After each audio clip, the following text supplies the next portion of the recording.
We back. Man, y'all already know what time it is. Oh, you didn't know? 50-50. Welcome to the 50-50 Show with PharoahNFL and the Severe Raider, the realest show for Raider Nation. The perpetuation of the greatness of the Raiders to take a professional football team and give it a distinct characteristic that's different from all others. Make sure to clock in, like, comment, subscribe, and hit that notification bell. Man, y'all already know what time it is, man. It's a 50-50 show. Make sure to clock in, hit that like button, hit that subscribe, and hit that notification bell. Hey, the Raiders have continued. I think that since the last show, which was around the Shield last Thursday, man, like we said, Raiders are going to be looking to fill out their coaching staff, which is, obviously, I would say just as important, especially when you think about the development of the team and the success of the team. We all want to get a head coach, but we also want the OC, well, in this case, defensive coordinator hire to be on point. We still haven't hired an offensive line coach. That's something that, that I'm kind of a little concerned, but we'll get into that in a little bit, man. We appreciate everybody pulling up. We're gonna get into all of the usual 50-50 topics, man. Flag on the play, notable quotables, what's real, what's not, all that good stuff. Severe, what's good, bro? Have you been paying attention to this team and what's going on? Like, are you happy with some of the moves that you've been hearing? Salute to everybody pulling up, by the way. It's I've been following it. Hey, real talk, my dog Rundown. Hey, if y'all haven't already, y'all make sure y'all tap in with Raider Rundown on YouTube and all social medias.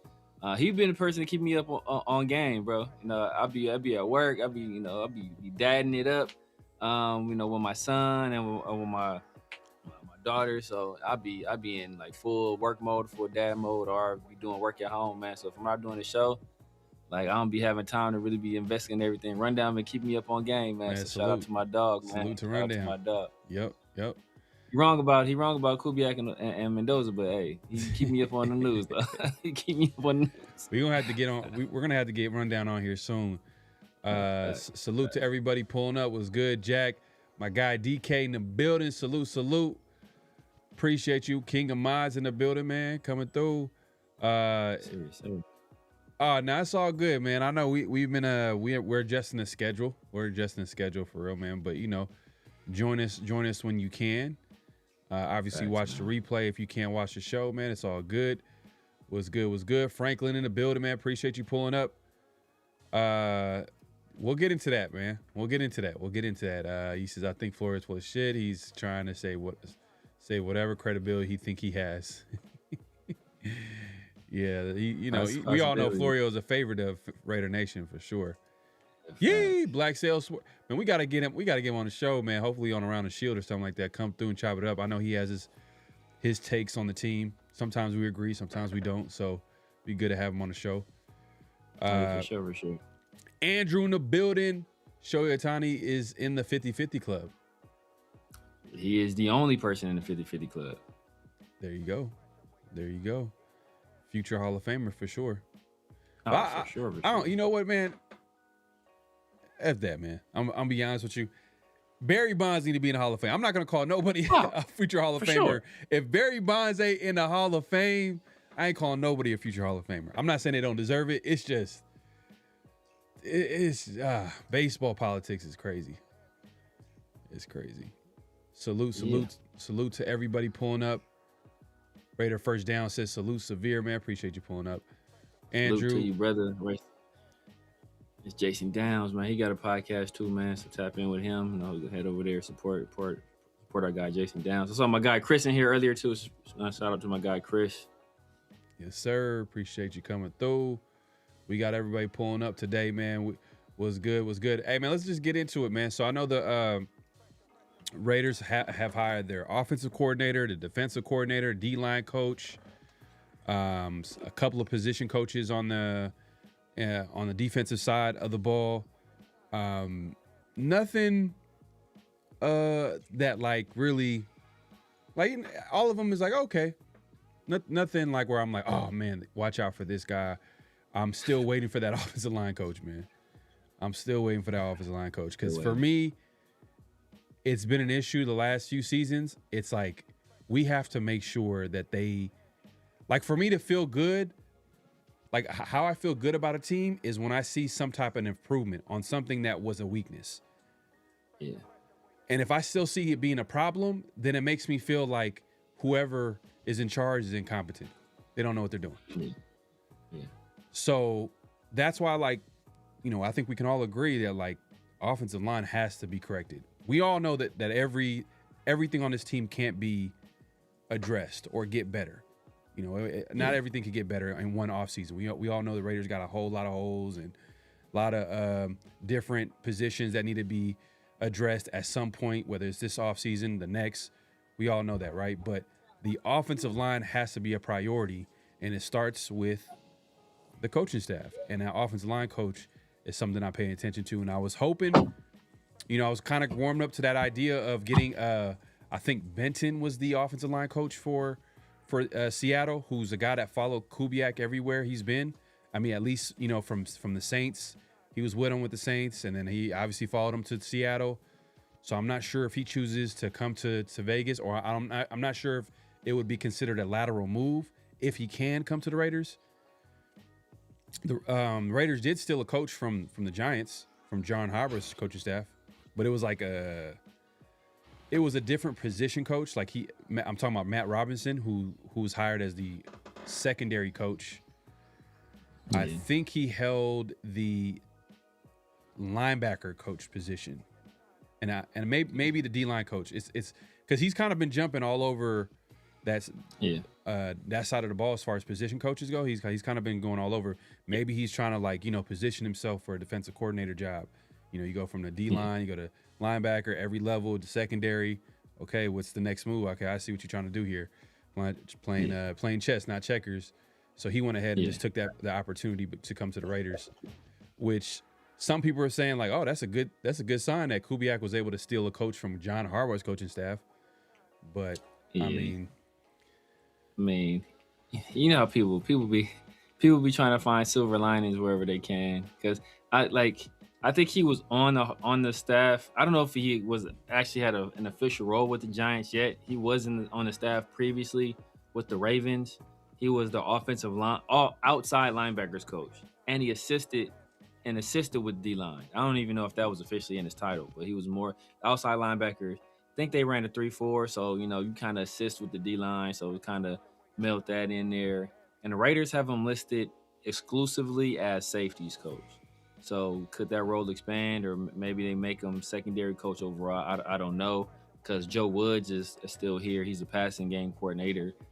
So I don't know, you know, if we will have an official secondary coach, or will we just have separate position coaches, like a cornerbacks coach, a safeties coach, and then Joe Woods will kind of be the guy that is the umbrella over all of those guys. You know, that remains to be seen. Sometimes teams do it that way, where they have just a secondary coach and they have other guys under there, and sometimes they have it, you know, where each person is just listed individually under each particular role, and that's how it is. That's how it's looking right now. You're right.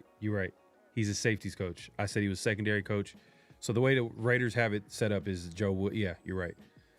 Joe Woods is still listed as the DB coach, pass game coordinator, and then Matt Robinson is a safeties coach. Kenyon Jackson is assistant D-line. Travis Smith is obviously a guy that was just hired as a D-line coach. Yeah. Rob Leonard. That was a John guy. Barenthal. That was a guy that I was kind of like, you know what I mean? Like, if he got hired as a DC, I was like, I wouldn't be mad at it, but I wouldn't be like, oh, man, like, it's a home run. But maybe you can say, because a lot of people obviously they connected the dots and said, oh, whoa, that is a Max Crosby guy. You hire his D-line coach, a guy that he's been high on. He's had on his show podcast. Like, you can tell, like, there's a close bond between them, close connection. Yeah. And you hire him as the DC. Maybe that's a sign of the Raiders saying, like, hey, Max, we still want you to be here. Or it could mean nothing. It could mean nothing. And to go back to what Daniel Kim was saying earlier, DK, man, shout out to my guy. He was talking about the Mike Florio report, where he said that, kind of saying that the Raiders still not out on shorts. they still can bring him on as a veterinarian or a high defensive assistant head coach. I mean, they kind of hired Mike McCoy that's another guy. So Raiders have been busy filling out their staff. Mike McCoy, former head coach of the Chargers, I believe. He was an interim head coach, I think, for the Titans last season. They hired him as an assistant coach and probably a senior offensive assistant. But, add some experience to the coaching staff. Yeah.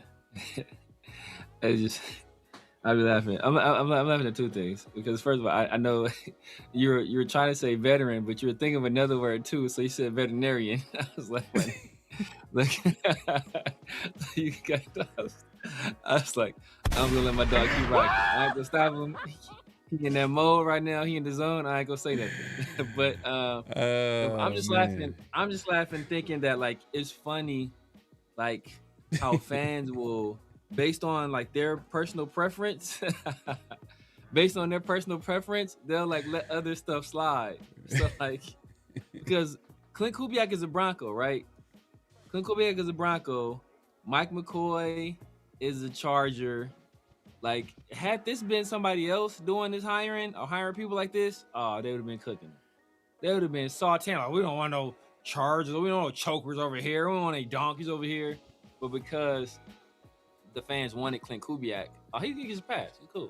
Clint Kubiak is all good. Do what they want to. Couldn't let it go, man. I think couldn't let it slide today, huh? I was gonna make a joke. I was gonna be like, we need a veterinarian because we about to draft all these dogs. So I was gonna say something like that. I was like, nah, you just had to go for the kill on that one. You had to go for the kill. Y'all not gonna let it go too. It's all good. It's all good. Like I said, man, for me, it's the offensive line coach, man. That's the biggest elephant in the room. Like, all these guys, cool. We know Luke Steckel. He's staying in as tight ends coach. That's cool. That's nice. Rob Leonard getting a DC job. I'm not mad at that. Give him opportunity. We'll see how it looks Steckel like for now, though. We'll see about Steckel because just as of last night, Dylan McCullough still had a job. This morning, he woke up unemployed. That's true. The running back coach. The Raiders are looking for a new running back coach because they let go their previous guy who they kept. So they must feel good about him for them to keep him because if you remember, they let go there are some coaches that they let go outright. We all know, like the Carrolls. You know what I mean? They just as soon as the season was over, it was like, okay, it's time to go. It's time to go. You know what it is. This is man. We're gonna get into a clip because it kind of I can't wait to get to it. The notable quotable, Rich Gannon talking about like, how the Raiders kind of embrace Clint Kubiak. And I told you this. I remember I was telling you, I was like, man, if the way the Raiders are treating Clint Kubiak compared to old man Pete, it's like night and day. It was night and day. It's not even close. Like Pete Carroll was like, hey, look, it's Pete Carroll. Hey, what's up, man? Yeah. Hey, that's the coach right there. Hey, man. Like, it wasn't, man, I don't know. We'll get into that. We'll get into that conversation. But Pete had a solid press conference. AP, they didn't do a damn thing for AP. They didn't do a shit for AP. They didn't do a damn thing for AP. Pete had his press conference was solid. It was him and Spy Tech, I want to say. So that was a cool one. Marshawn was there. I think a few other guys showed up too, but they didn't bring out the legends. Like, I think Mark Davis threw up the bat signal. Was like, hey man, we need y'all, bro. We down bad right now. We need some fan service. Like, you know what it reminded me of? Speaking of, because somebody threw it in the chat too. It was like an episode of The Simpsons where Mark McGuire was on there, and he was like, do you want to hear the ugly, dark truth about baseball, or do you want to see me slug some dingers? And they were like, dingers, and that's what like Mark Davis is doing. Like, do you want to hear why the Raiders have been such a terrible organization for so many years, or do you want to see Rich Gannon and Howie Long come back? Like, it was like Rich Gannon, like, that's what he did. It's like, so it's like it's fan service, bro. It's just all fan service. it's fan service, but you're trying, but it's a lot of dressing it up. Like it's a lot of hype. It's a lot of like, Oh yeah. we got our guy. Like they're celebrating. It was almost kind of a yeah. celebration of For sure. of getting Kubiak. It's a celebration, and like I said, we'll get into that. We'll get into that notable quotable. Rich Gannon talking about, you know, Clint Kubiak and how the Raiders embraced him behind the scenes, you know, AKA, you know, just to give y'all a preview, kind of how they embraced Tom Brady when he first came in the building. There's a clip out there. I remember that clip of as soon as I seen that clip, as soon as I seen that clip of how they embraced Tom Brady, and everybody in the building was just, you know, standing ovation. I was like, oh, okay, Tom Brady's here to do something.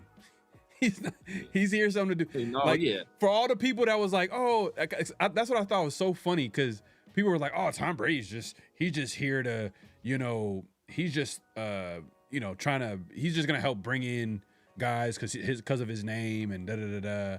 I'm like, no. I think he's here to make decisions. But, for sure. You know, we've had at the time. Yeah. As soon as you saw that, he made everybody in the entire building like, I stop with your work. I don't give a damn what you're doing. Come over here. Tom Brady's here. You better greet this man. You got to stand up and give this man a standing ovation. Not facts, man. It's funny just comparing. It's funny. Just compare it. Just compare it. Like, damn. Like, it kind of tells you a lot about how they feel. You know, actions speak louder than words.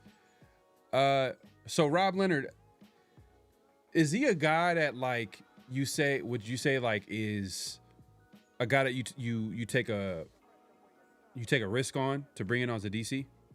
Because, like, the reason why I ask is, like, is he someone, like, if the Raiders have the worst defense in the NFL, do you continue to keep him?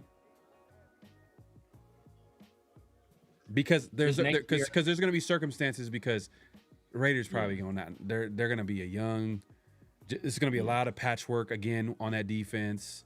They're going to probably add some young talent there, but not enough to cover the entire defense. So he has excuses already built in for him to be there for the long run. But, like, you know, there's a little bit of a risk with Rob Leonard. I mean, it's also like a bet on him being a guy that can be a good DC too. Yeah. In terms of Rob Leonard, you know, I feel slightly better about the Clint Kubiak hire than I do about the Rob Leonard hire. Like, Clint Kubiak, it was okay, cool. I'm cool with that. Like, I'm not mad at that. Feel the same way about Rob Leonard. Like, I feel better about Kubiak than I do Leonard, but it's in the same tier of, okay, I don't hate it, but I'm not like doing backflips, jumping for joy over it, or I'm not like, oh my God, this is the worst thing the Raiders have done. What are you doing, you fools? It's just, you know, it's kind of meh for me. Like, I will say this, like, the thing about the Rob Leonard hire that makes me question some things. It makes me question Kubiak. Because I don't want to say it's like a Brendan Carroll situation, but it's like it leads me to believe that Kubiak didn't do his pre-work.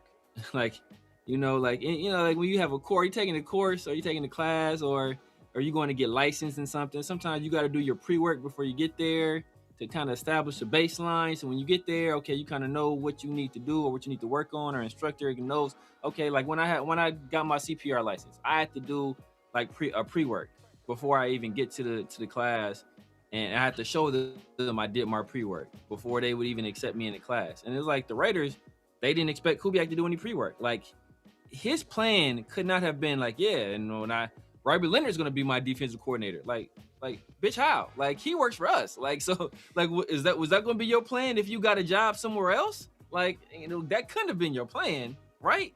So it makes me think that, like, if I know I'm going to be a head coach somewhere, and I know that I'm getting looks elsewhere, what I'm going to do is I'm going to start reaching out to people within my organization or outside of my organization that I have ties to say, look, man, it's a strong possibility I'm gonna get a head coaching job this year. I don't know what's gonna happen with you and your team, but if I get this head coaching job, hey, would you be interested in being my defensive coordinator? Yo, bro, you know, we worked together in the past. Like, I might get a job somewhere. If I get this job somewhere, would you have interest in being my offensive coordinator? Like, that's what I'm going to do. right? Just if my job now, if I leave my job right now, there are people that work for me on my staff right now that already know, yo, if I get any kind of decision making at my new spot, yo, I'm bringing you over here. Like, I like what you did for me. Hey, you get my day organized. You keep me on task. I don't gotta when I'm in meetings, you handling stuff for me. You flagging my you flagging my emails as urgent for me. Oh, Bill, you on point. Okay, if I go somewhere else, I'm bringing you because you A1. Like, they know that already. They off top, and I've established that. So unless they not getting as much as they getting there, or unless some other circumstances keep them from coming, they know they coming with me. And you would think that a guy like Kubiak, who's been a guy for essentially this entire year, who's been in kind of head coaching talks, you think he would have done that pre-work. But it didn't seem he ain't done that pre-work. So when you ain't done the pre-work, that's when you kind of, it seems like you settle for a guy like Rob Leonard. I think it's just the reality of I hear what you're saying, but I think it's the reality of coaching so late into the playoff process. And the thing is, Clint Kubiak, to be honest, it's his first year, kind of being part of that mix. Like, a great example of what you're saying done right is Ben Johnson. Exactly. But the reason why it was done right is because he was a part of the coaching cycles multiple times. And to be honest with you, he respectfully passed like 2-3 years in a row. So he had time to he had time. What I'm saying is he had a lot of time to think about what he was going to do and how he was going to go about it. A guy like Clint Kubiak, like as the season went along, top offense, his name created a buzz. Like, it was like, it's kind of new to him. And I think the Raiders kind of helped him out by keeping some of the assistant coaches on staff. So I think that was like a sign of them trying to help him out and, give him a little bit of, help trying to fill out his staff because, we all know that he coached all the way into the Super Bowl. But I hear what you're saying, but I don't want to hold it against him because it's like, man. Yeah, in a perfect world, like it's good to, because it would have been perfect if we had a Dennis Allen type of DC. You know what I mean? And that's who Ben Johnson hired. Dennis Allen, former head coach. We all know he's not a head coach type of guy, but as a DC, he's pretty respected around the league. Like, he's a solid DC around the NFL. He's coached some good defenses as a defensive coordinator. Whether you want to go back all the way to the Broncos, to the Saints, the Raiders, it would have been nice if they could have grabbed maybe a Schwartz, but we all know the situation is kind of like up in the air. We don't know if he's available.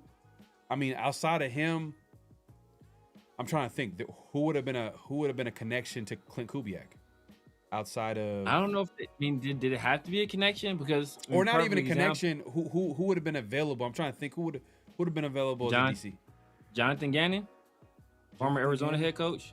Do you like his defense though? Do you like his defense? His defense is kind of simple and plain. He's a guy. He was good enough to get a head coaching job. Yeah, but Leslie, because of the Eagles, because of the Eagles' Leslie success. Frazier. Yeah, Leslie Frazier is a guy that works for the Seahawks. Was a veteran defensive guy, former head coach. I think he's a guy that off top, it's an immediate guy that you get the respect in the locker room, and you have a guy that you can lean on. But him. He's in the Seahawks organization, and he's done a job in the past. And like I said, he's been a head coach before, so he's a guy that you can be a sounding board for you. You can, hey, Leslie, what you think about this? Coach Frazier, what you think about that? Coach Frazier, what you think about this? Oh, Coach Frazier, how do we handle this? Right? Obviously, he didn't do a great job as head coach, but he's a guy that sometimes a failure is the best teacher, right? So he'll know some of the pitfalls I had when I was a head coach. Make sure you avoid this, make sure you avoid that. And like I said, he already has a connection to Kubiak because he worked in Seattle with them as an assistant. So that's the guy off top right there. Bam, defensive coordinator. I think that's a good hire because a guy like when you're Kubiak and you're going to run the offensive side of the ball, I'm not as worried about offensive coaches because that's your wheelhouse. And you're going to be a guy that's doing all the game planning, all the play calling for the most part. So you're going to spend most of your time on the offense.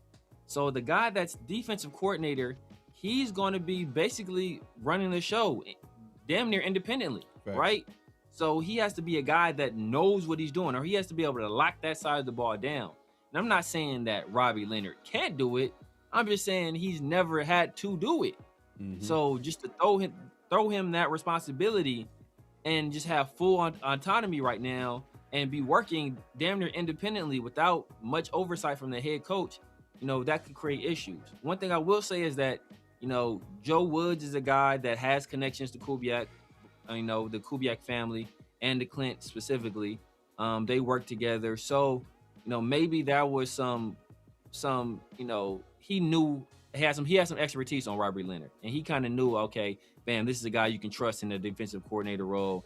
I trust him personally, and obviously Joe Woods is still on the staff. He's a former defensive coordinator, so he can be there to kind of assist Robbie. But still, though, without that head coach involvement, I would like it to be a more experienced guy, a defensive coordinator. Real quick, DK giving us some breaking news. My guy, King of Mods out here. He is saying that the Raiders, and I just verified this too as well. The Raiders have just hired Zach Azzanni as a wide receiver coach. He spent the last couple seasons with Pittsburgh, last 2 years. We'll see how it looks like for the Raiders. I mean, I'm looking at he was with the Pittsburgh Steelers for the last 2 seasons. He was with New York, the Jets in 2023. And then before that, he was, the wide receiver coach for the Broncos from 2018 to 2022. And he started his career with the Bears in 2017. So he's been around 10 years in the league. So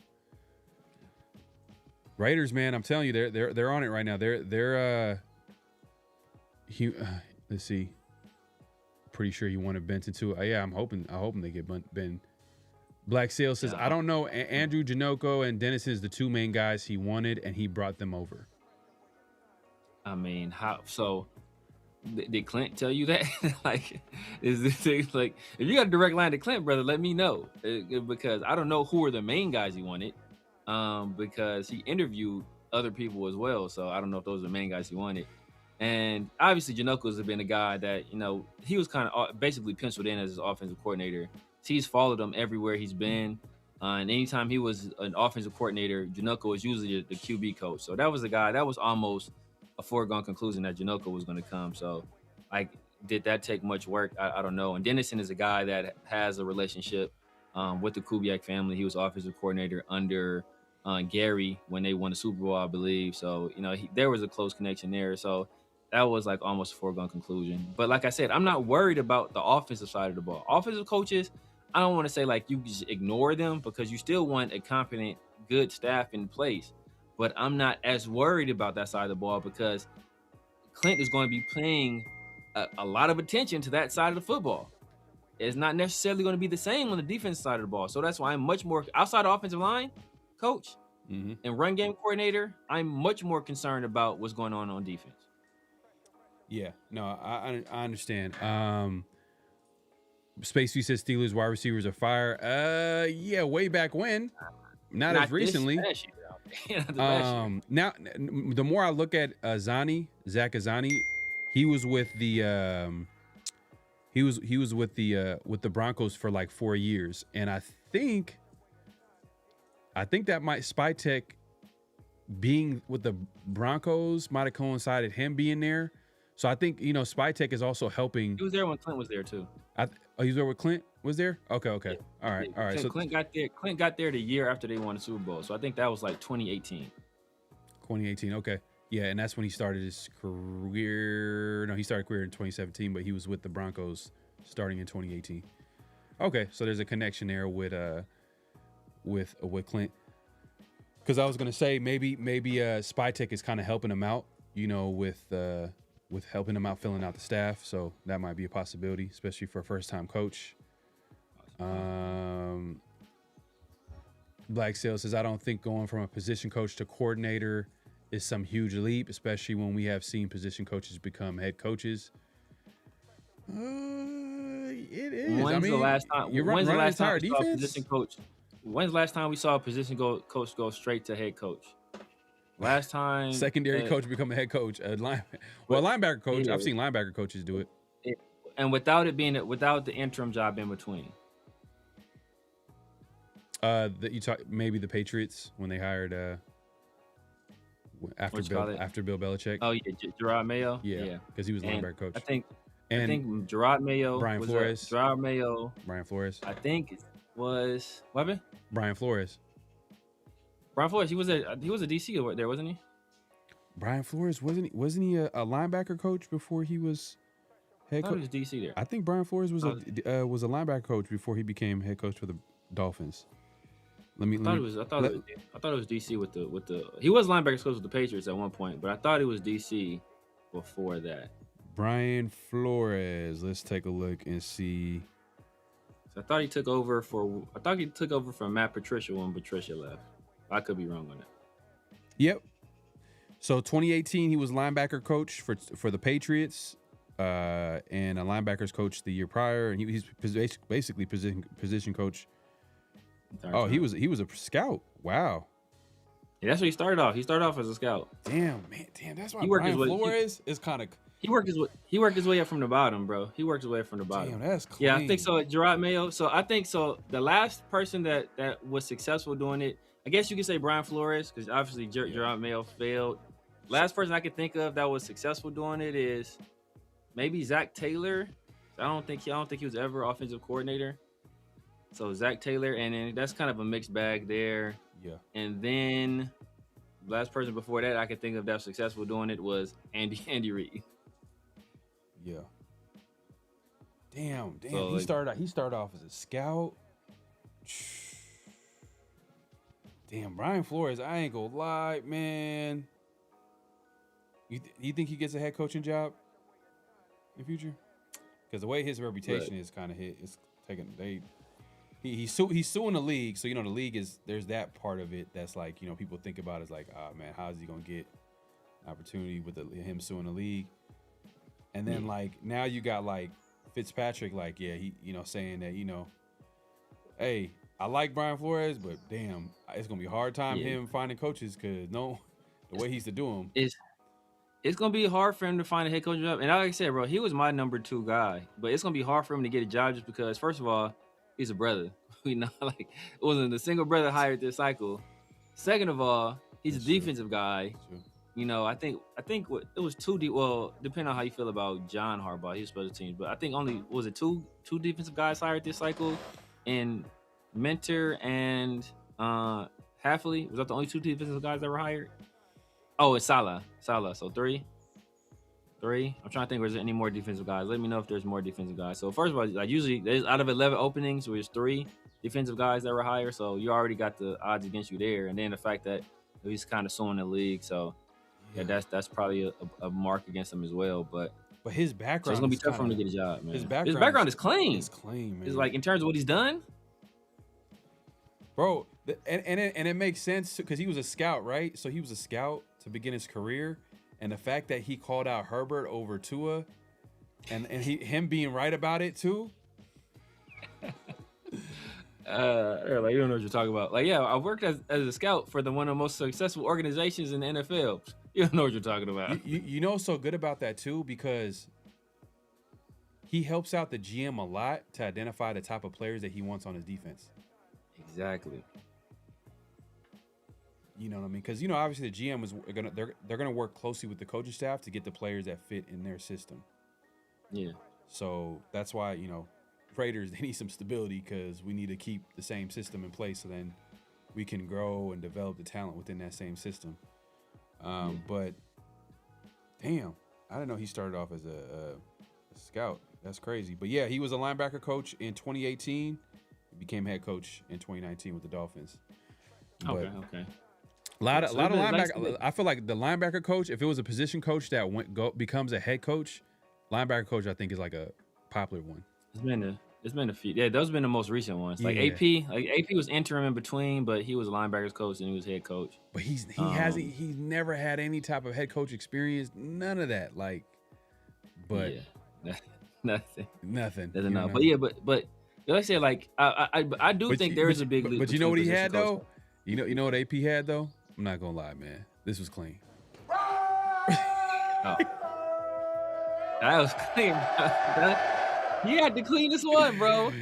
He done had to look outside of Greg Papa. AP got the cleanest Raiders on record.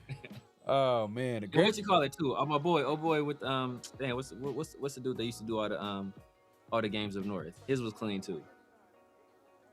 Who, all the games up north? What do you mean? Like you talking about like the legendary announcer for the Raiders and the A's? Oh, you talking about Bill King? Yeah. Bill King? Yeah. Oh yeah. Bill King he's a legend. Greg Papa's a legend too. I'm not gonna lie. Like I've seen like I've seen old, like I'm talking about like Laker games.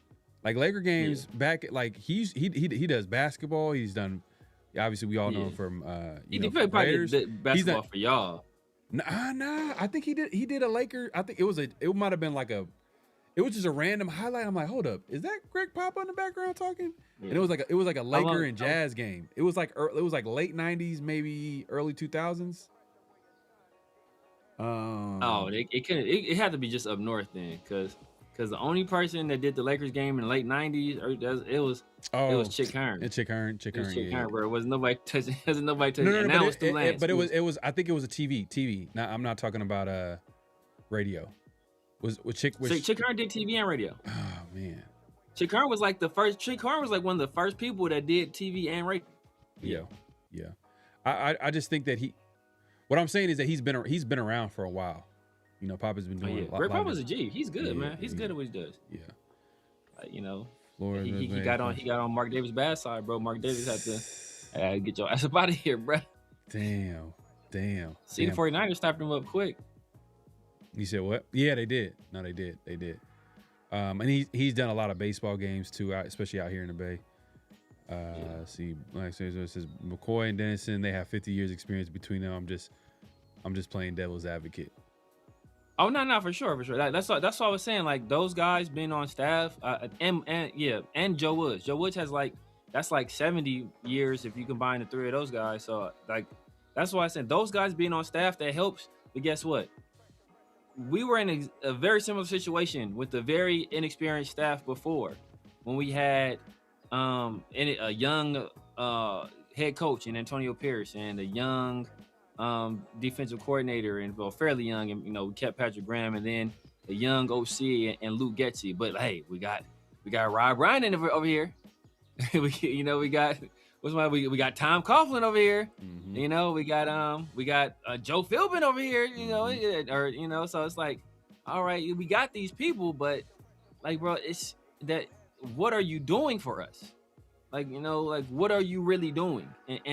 And you can have all the experience in the world, and that helps. But if you're not really in position of authority, then how much influence do you really have?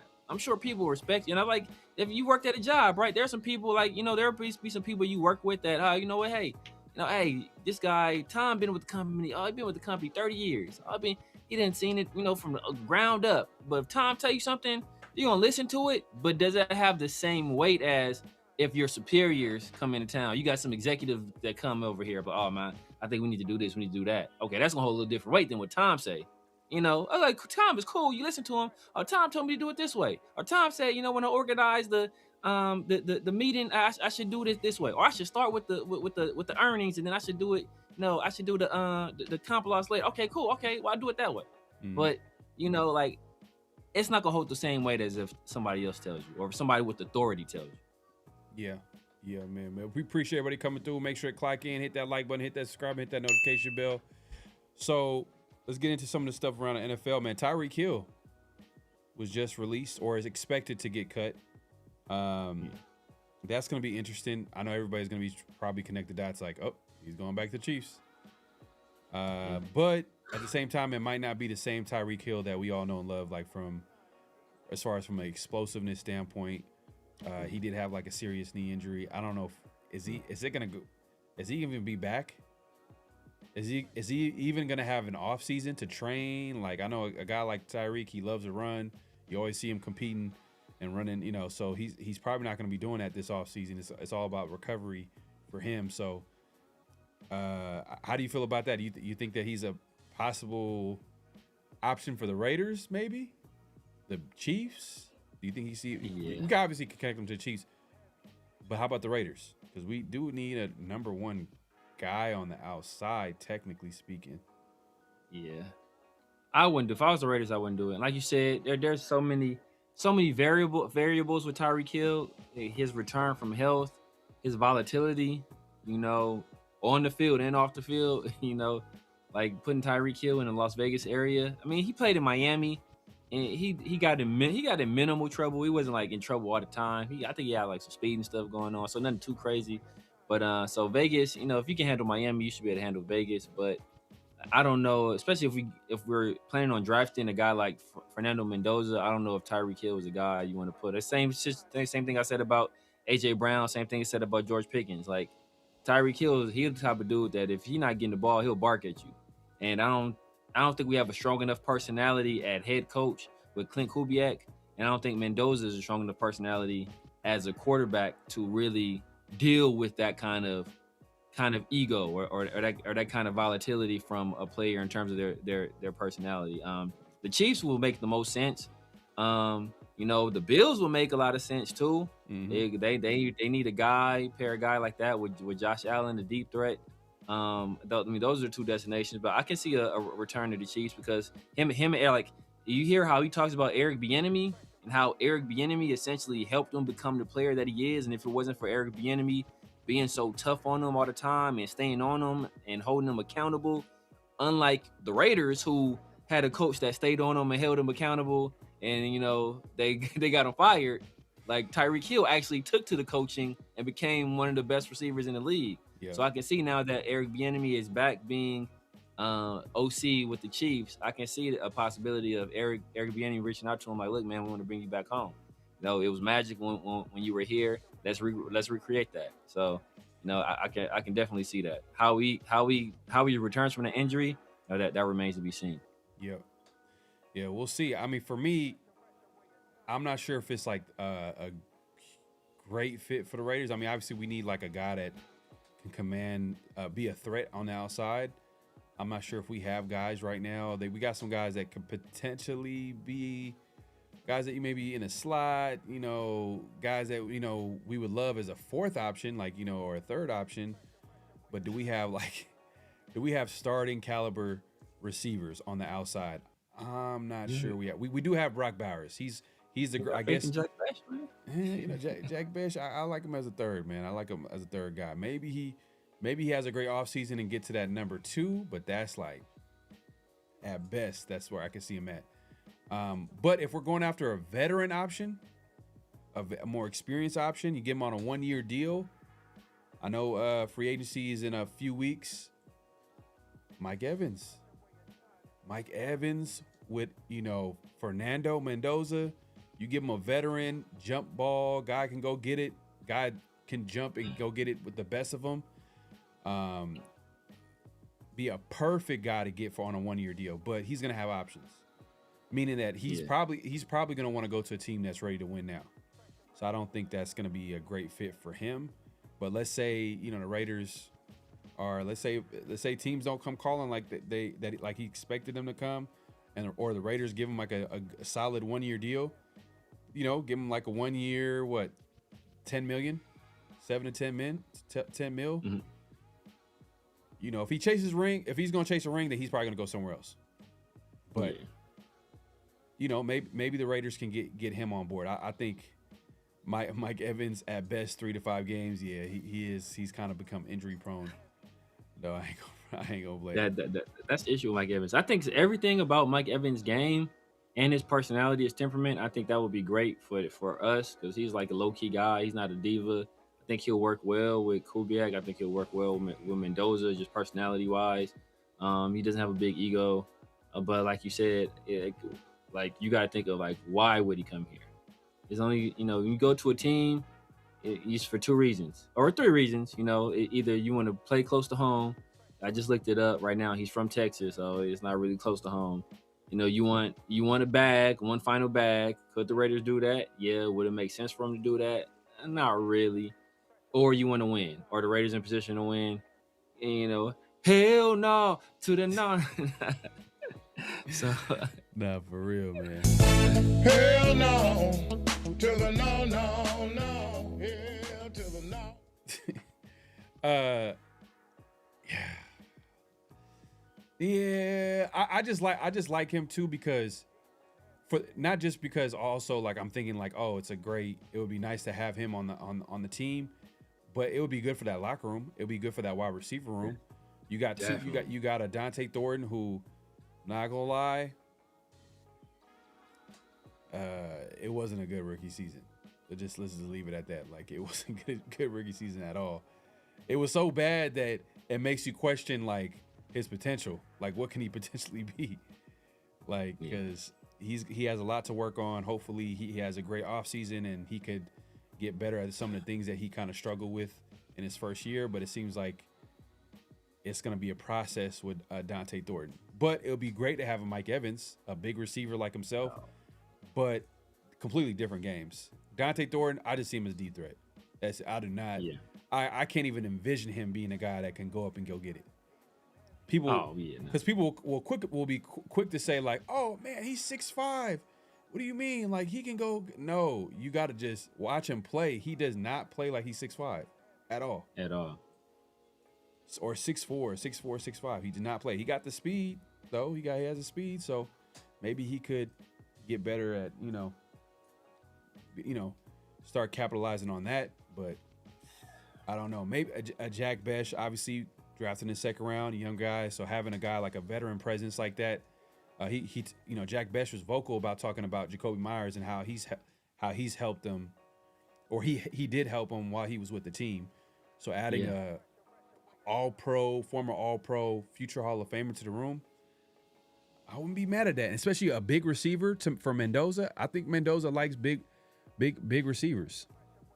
Yeah, for sure. So it makes sense, and it kind of gives the Raiders a little bit of like, all right, they don't have to force the pick. They don't have to like, let's say if it's a great offensive line prospect or D-line prospect or defender and a great wide receiver prospect, if they got Mike Evans, then maybe they could be like, you know what? Let's go add some talent to that defense. Let's go add some talent to that offensive line. They don't have to. They can just wait another year and I'll address it in the next draft. But even then, not gonna lie, even then, if a Denzel Boston's there in the second round, whoo, do it. I got it. You got to do it, because like I said, the Raiders, they're starting out. Who's the starting outside receiver right now? Everybody that's watching the show in the chat, name the starting outside receiver for the 2026 Raiders right now. Predict it. I want some predictions.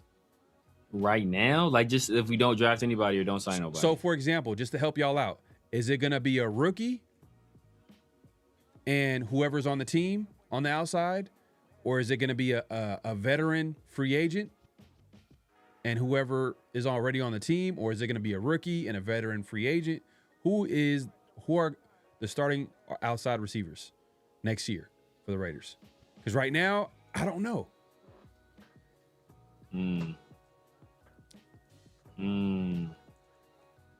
Outside, I think it's gonna be a rookie and a vet. I think it's gonna be one rookie and one vet. That's one guy. Who? But is he more of like a slot? He said Jaden Reed from the Packers. Too many. Is he a free agent though? I'm not sure. I gotta check. And is he a free agent and not a restricted free agent? Yeah. Because I double check that. I mean, I would look at a guy I wanted us to look at last year, who I think is probably going to be a free agent because sure his 5th-year option didn't get picked up, was Traylon Burks. I would kick the tires on him. He really hasn't panned out in Tennessee, but Tennessee quarterback play has been pretty bad. But he's a big body receiver. I think he's a guy that would fit well with what Mendoza likes to do.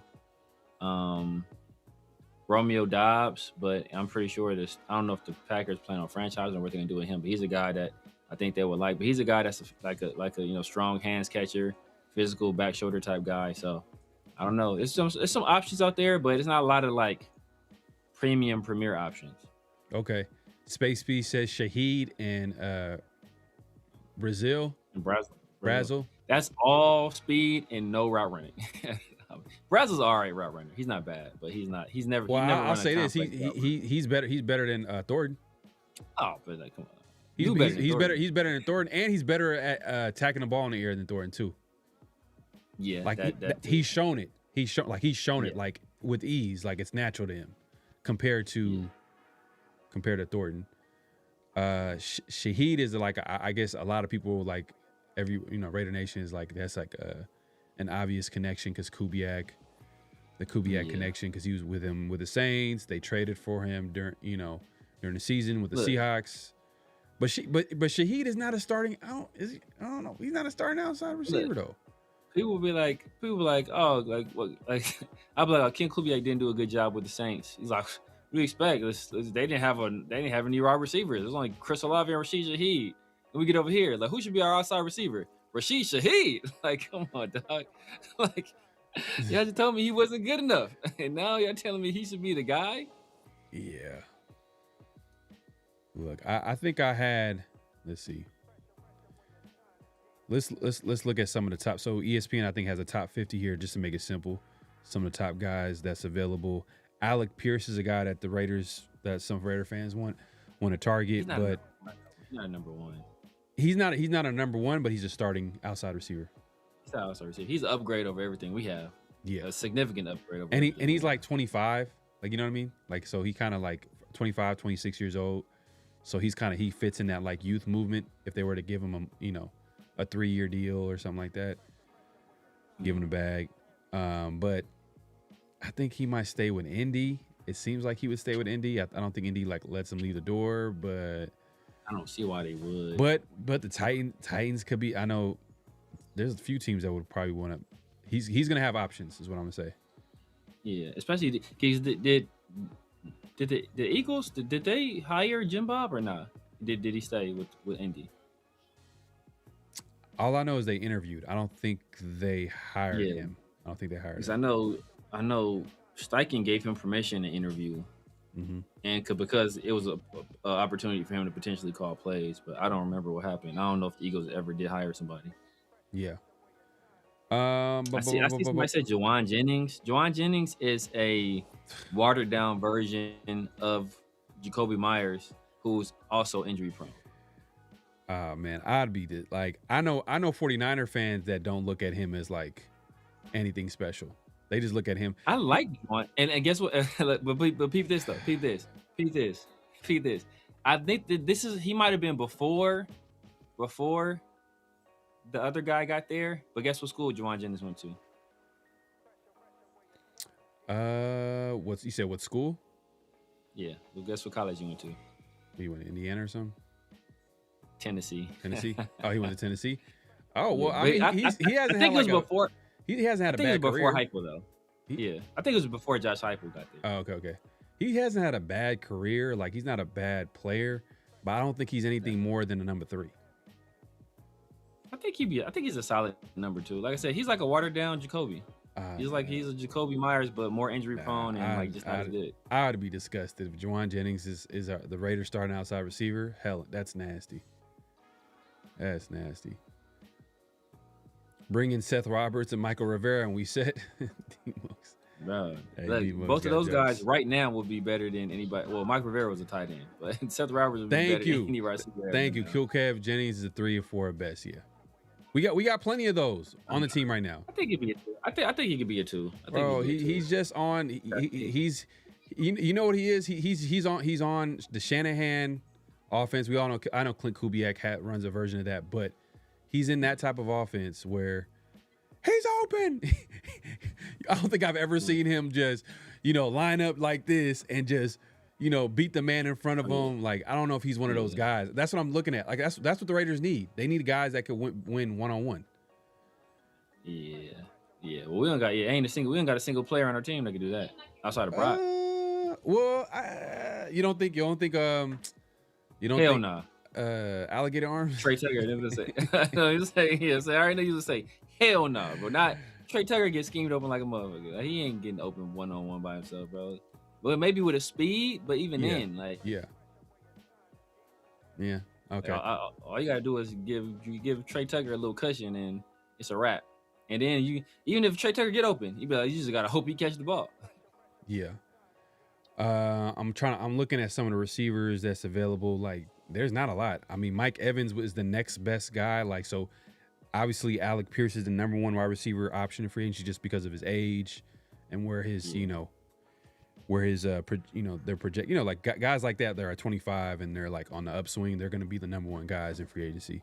That's what teams usually pay those guys. Mike Evans is the next guy, and Mike Evans is a vet option. Like he's like a vet, he's an older vet who's injury prone. You can argue that he's injury prone. Best fit that like some teams are pointing to him going to the Bills. That's interesting. Go play with Josh Allen. That could be a possibility. I'm trying to see here. Romeo. I know someone in the chat says Romeo Dobbs. Is this a slot guy? I don't know. Is he an outside guy? I don't know if the Packers let him go. Yeah, he was probably the Packers' best receiver last year for most of the year. Like so super consistent. I don't know if they let him go. Yeah. Ooh, do the Raiders? Khalil Mack is a free agent. Do the Raiders bring him in? Return of the Mack. That would be cool. That would be clean, but I don't think so. I don't know if he wants to come back. To be honest with you, I don't know if he wants to come back. He had a solid year last year, I want to say. So I think he's been kind of injury prone, kind of banged up too. Mm-hmm. But I still think he has something left in the tank. But I don't know if he would want to come back. Like, why would he want to come? Because he ain't won the ring. So why not go to a team that's where you can compete? Head over to the Vikings or something like that. Do something like that. Oh, this is interesting. So Shaheed, after Romeo Dobbs, Shaheed would be the next guy. In terms of like, best receiver production, you know what I mean? That's available. Chase Young is a free agent. Damn, it's hella funny. Like, I don't even want the Raiders to sign him because it's just kind of that's disgusting. Because we could have signed him for cheap, and then like we're signing him, and they sign him for if they sign him for like an extension or a big contract, it'll just be. It's gonna be a nice size contract if he goes somewhere because he was like one of their best defensive players. Yeah. Juwan Jennings. Yeah, I'm good. I'm good. I'm not a big, like I said, I think he's a solid option. Like y'all don't even like him as much as I do. I think he's a solid number 2. I think he's a solid 2 guy. I think he does his job. He blocks. I'd rather have Wan'Dale Robinson. Wandale Robinson is still inconsistent though, bro. Juwan Jennings is consistent. He just gets hurt. Wandale Robinson, I think he kind of came on toward the end of the year when everybody was hurt. But I think that was more of a situation where it's like out of necessity more than anything. Yeah. Man, this free agency, I'm not going to lie. Wide receiver is disgusting. No, it's not even just wide receiver. This is an ugly free agency. Overall, yeah. A few spots. Like quarterback is super ugly. Running back might be. Now, did I look at running back? I think running back, that's few cool guys at running back. But overall, for the most part, it's ugly. But the thing that's good is, though, as you kind of alluded to earlier, this is a pretty deep wide receiver drive. Yeah. It's got wide receiver drive got some guys in there. And they got some guys like whatever your style is, whatever kind of guy you are. You want a big jump ball guy? Okay, we got that. Oh, you want a speed guy? Oh, we got that. You want a route guy? Oh, we got that. You want a well-rounded guy? Okay, we got one of those too. Like, it got a little bit of everything in this draft. So depending on whatever you're looking for, there's a guy in this draft for you. Oof. Man, I might have to pass. I'm going to pass. Oh, T. Higgins going to break the bank. Yeah, I'm cool off that. We're not in a position to do stuff like that, man. Yeah. That's this thing. Like, I love it. Like, only place I'm spending big money is in the trenches. If you want me to spend big money on offensive line, cool. Want me to spend big money on defensive line? Okay, I understand. I'm not spending big money on none of these other places right now, bro. I'm not. I'm just not. Yeah. And really not even so much defensive line. Like, mainly offensive line. Mm-hmm. Mainly offensive line. Man, it's that time, bro. Personal foul, 69, offense. He was giving them the business. So, hey, flag on the play. And this week, what we got, man? What we got for flag on the play This week, man, it's just going outside of the NFL. The Major League Baseball's, the president of their player association, I think his name is Tony Clark. He just resigned amid a scandal. He's being investigated by the FBI, or by the Justice Department for like some financial stuff, some self-dealing, some nepotism. Reminds us of somebody that worked here before, but he's being investigated for all that stuff. And as he's being investigated for that stuff, one of the things that came out was that his sister-in-law, who he hired to work for the MLB Players Association in 2023, he was having an affair with her. Damn. Yeah, so all this got made public. And what's worse is that he's been one of the main guys dealing with emotional. What's worse though is he's been one of the main guys dealing with all the negotiations. And they have a negotiation coming up because their collective bargaining agreement, I believe, ends December. So if they don't get it done, before then, or it ended already. I think it may just end it. So if they don't get the deal done, then it could be a potential lockout. And one of the things that the owners are trying to force in baseball, that the Players Association, this has been one of the only leagues that hasn't been able to get it done, they want a salary cap. Damn. So you think it's gonna be some type of like holdout? It could be a potential lockout. Especially right now. They don't have I don't know who's the president of the Players Association now. What's crazy is that I think he had ties. Was ironic because I think I was reading. I didn't get to read all of it, but I think that guy has ties to the guy that was doing all the like sketchy stuff with the NFL Players Association too. I think those guys I think they have some kind of ties, or then maybe just the investigations are tied together. But like that guy got brought up too. Man, look, good thing. Hey, imagine a lockout with the NFL. That would be this. That would be crazy. Man, these shows would be like 20 minutes. It'd be like, hey, ain't nothing for us to talk about during these shows, man. If it's a lockout. Hey, facts, Franklin Skinner. Facts. Dodgers on top now, and all of a sudden they want like, we got to get the salary cap popping. When the Yankees was doing it, it was fine. Yeah, yes, sir. I think I sent you something. Did you hear about CJ Stroud possibly being a trade candidate? Look, after that playoff performance, bro. Like I said it during the game, bro. Like I said it even like recently. If the Texans had average quarterback play, just average. You gotta be good. If they had just average quarterback play, they would have won a Super Bowl. Just average quarterback play. That's how good their defense was. They would have won a Super Bowl. They would have beat everybody. They would have beat the Patriots. They would have beat the Broncos. They would have beat Seattle, in my opinion, with that pass rush and that secondary. That would beat Seattle if they had just average quarterback play. And CJ Stroud couldn't even give them that. So I ain't mad at them for shopping. At least seeing what you can get, because they have to make a decision on his 5th-year option extremely soon. And you gotta see, is this a guy we want to keep? You don't want him to go into a lame duck year, because that severely depreciates him. No pun intended. In his trade value. This was an honorable mention too. I don't know if you remember. So the reason why this is a flag on a play, it said that Sam Darnold lost money playing in the Super Bowl. Based off like listen, I don't know how true this is. Let me see if I could listen to this take real quick. This is an honorable mention, little last second. I think I sent this to you before. I was like, man, I thought this was kind of crazy. I don't know how true it is. But Sam Darnold somehow, some way, according to this guy here, he breaks down how Sam Darnold lost money during the Super Bowl. He's playing against the winning team. Each player gets $178,000. By the way, this is Boomer Esiason talking about how Sam Darnold lost money. In other words, the Super Bowl isn't a part of their salary. And for winning the Super Bowl, the winning team, each player gets $178,000. In other words, the Super Bowl isn't a part of their salary.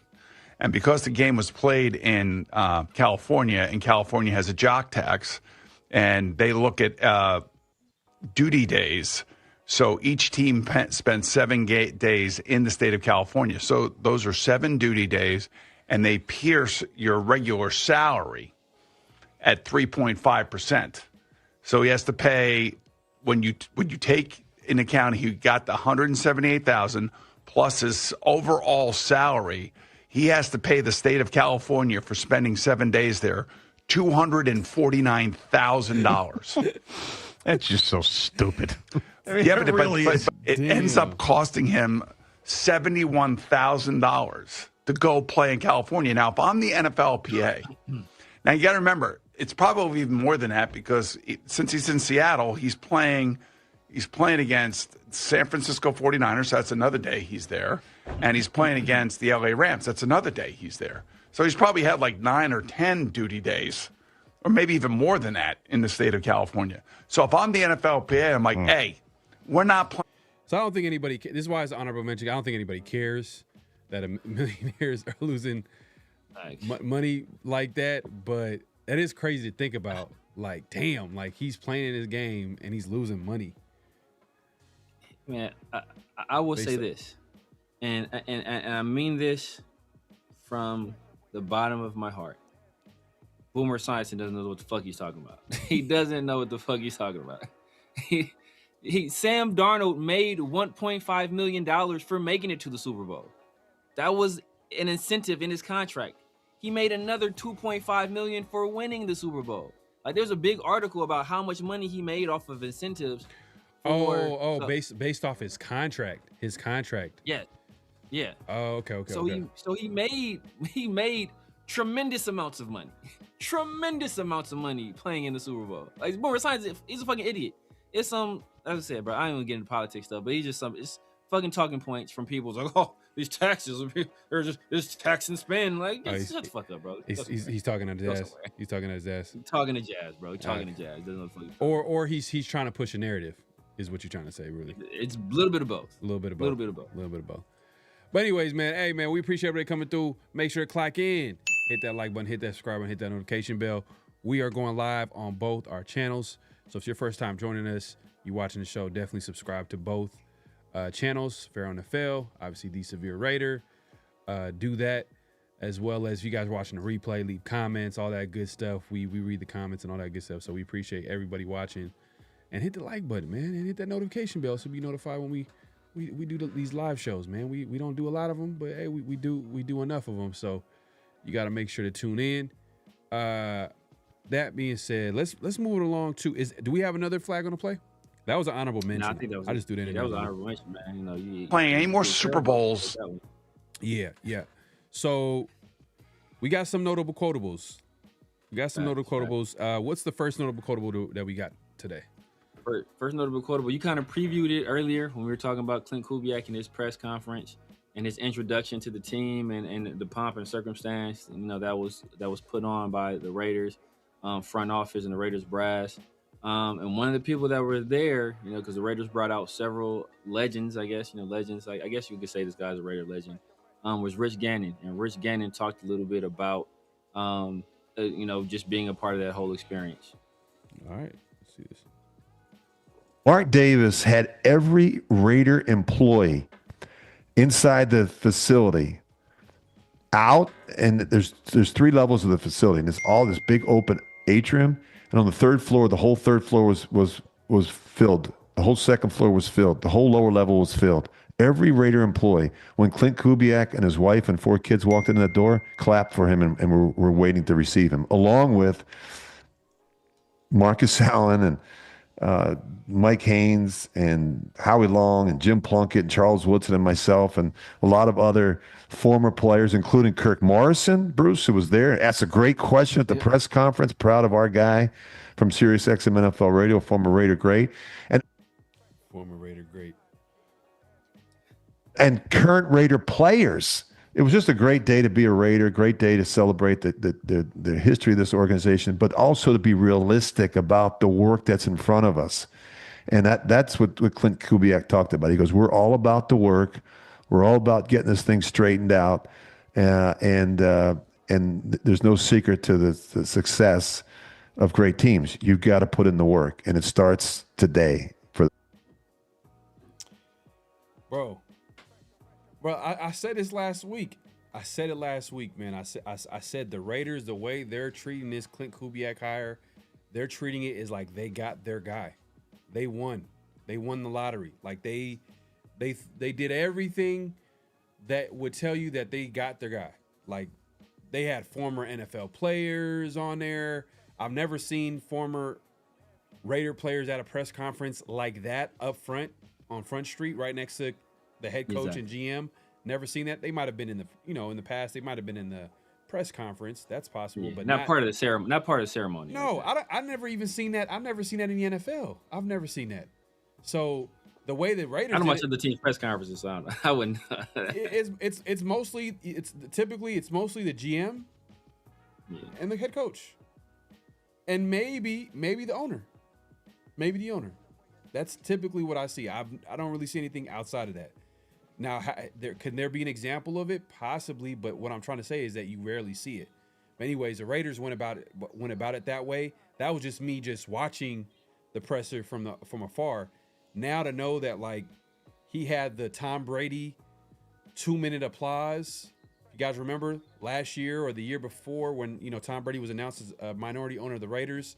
There was a clip that the Raiders PR team released, or the clip that came out, where you could see Tom Brady in the building, Raiders building, with right next to a cheese and Mark Davis. Like man, he just hit the lottery. Entire Raiders building, standing ovation. And I'm assuming Clint Kubiak, the way Rich Gannon described it, he got the same thing.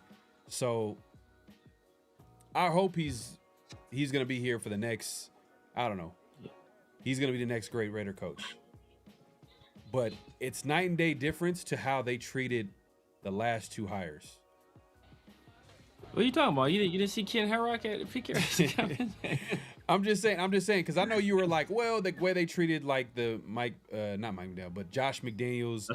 They were high on him, and the way they treated it. They made a big deal out of that one. But not to this extent, I don't think. But it's still a big deal. But they made a big deal. They didn't bring out the only difference is they didn't bring out the former players. I think that was the only difference. I didn't about no standing ovation. For sure. I want to say I think they had like a whole crazy presser, like outside of like the regular presser. I want to say they had like another crazy presser where they did it.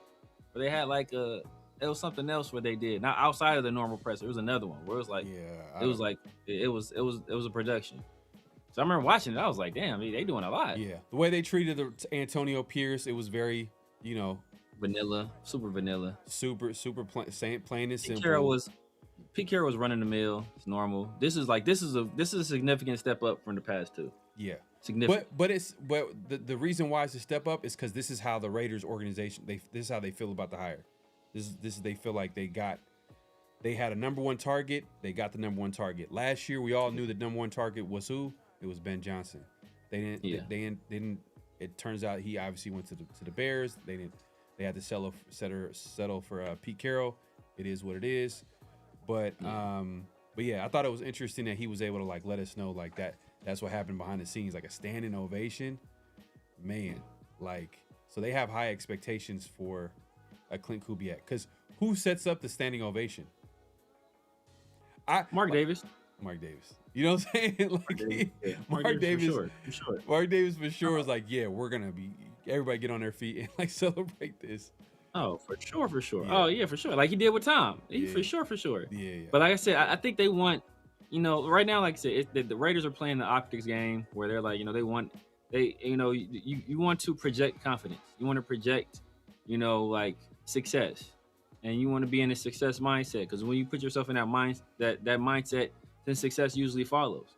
So I think that's what they're doing right now. It's like, I don't want to say fake it till you make it, but that's essentially what they're kind of doing. Like fake it till you make it. Yeah.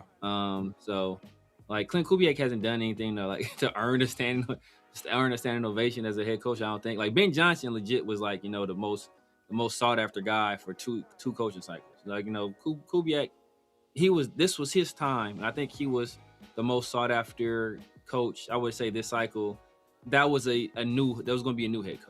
Like, not including the Stefanskis or the Harbaughs. Like, of the guys that were new head coaches, I think he was the number one guy. So like I think the Raiders should feel good. I mean, like I think that was the guy they wanted, and I think they should feel good about it. Yeah.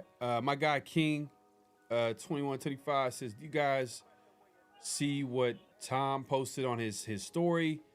Think it was pointing at Max." So I'm gonna read this from Tom's story. He had a couple of things on there, but this is, I think, what he's referring to.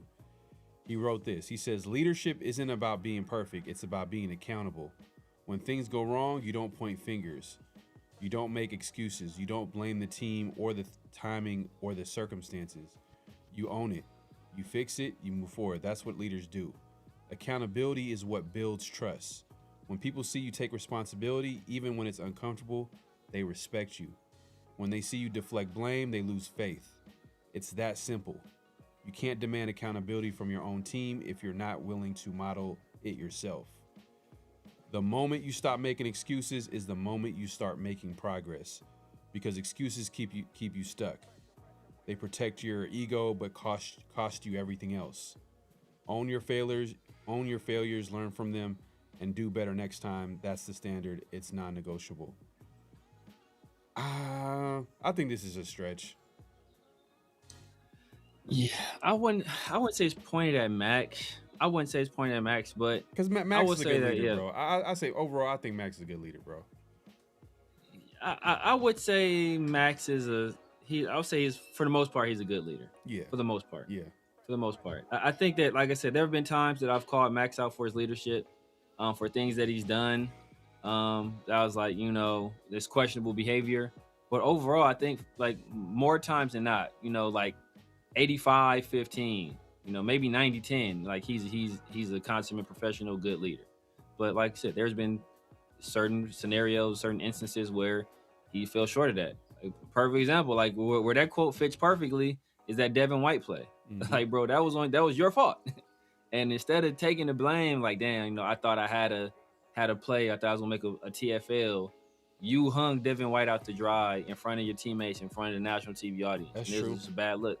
And then the stuff with the injury, bro. Like, he knew for sure that he said in September, he knew in September he needed surgery.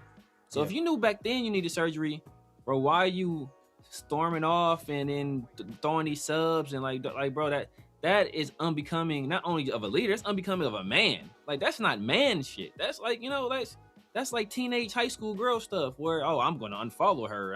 I must like all my good girls do this and like, wait, what are you doing, dog? What are you doing? You're a grown ass man. So it's stuff like that, you got to call out, but it's rare. It's few and far between. So like, I don't think that was pointed at him. Like I said, more times than not, the overwhelming majority of the time, I think Max has been a good leader.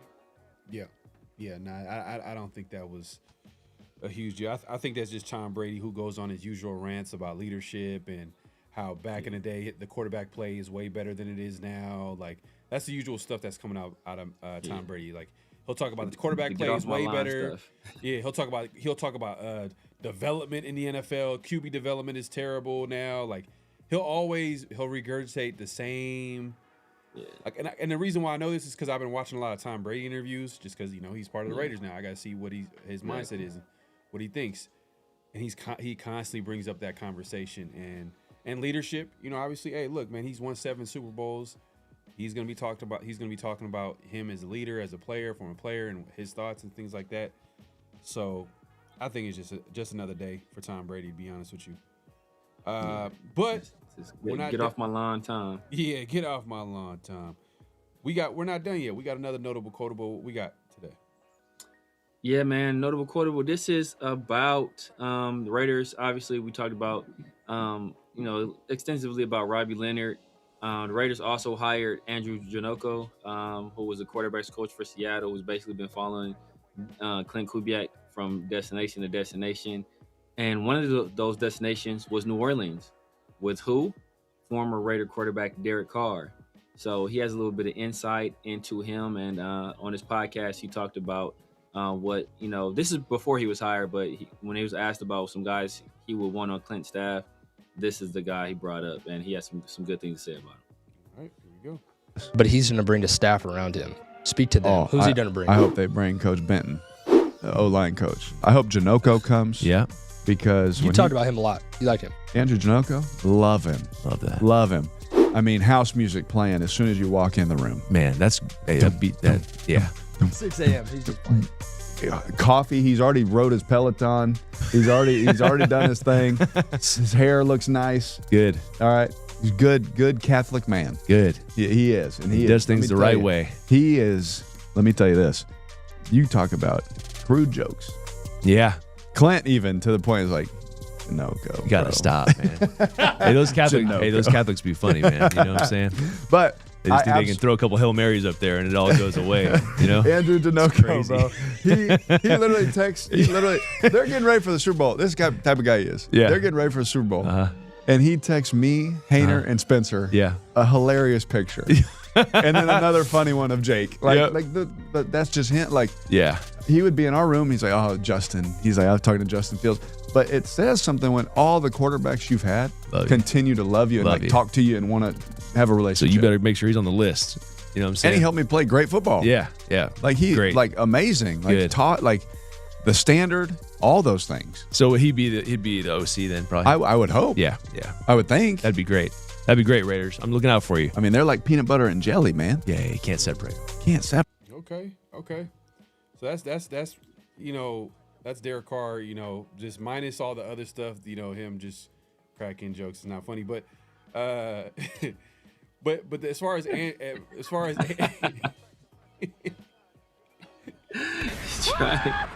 these unlotioned ass dry jokes, bro. You don't put some.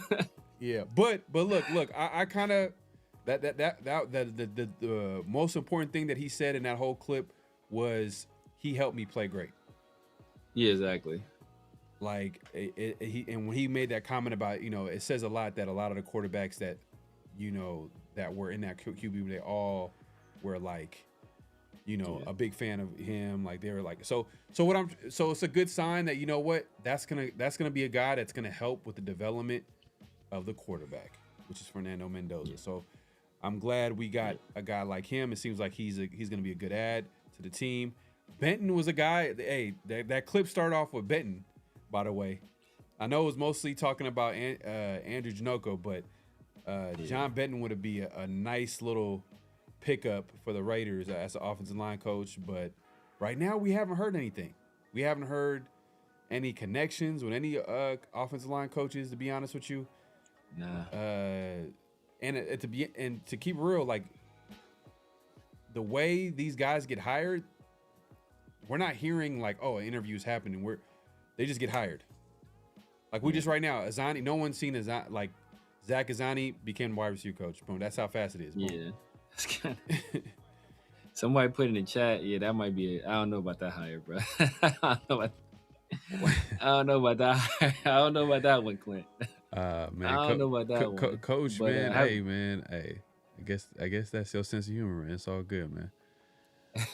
You're not jealous of card jokes. Yeah, I don't know about the Azani one, but yeah. I mean, look, obviously, the white whale is still out there. Moby Dick is still out there. Jeff Stoutland has yet to get a job anywhere. He's still out there. Hey, we can make that happen, bro. I forgive Clint for all the other nonsense, bro. Hey, you get Jeff Stoutland in here to coach this line. Oh, bro, yeah, we Gucci. To design this run game, we good. I bet you that in order for them to bring him in, he's going to get paid more than the coordinators. Probably. Or as much as the good coordinators. Yeah. As much or possibly even more. Just because his leverage is like, I can go to any other team. True. Well, actually, you know what? I don't want to say any other team. Because at this point, I think a few teams, I don't know. The Chargers, ooh, that'd be ugly if he went there.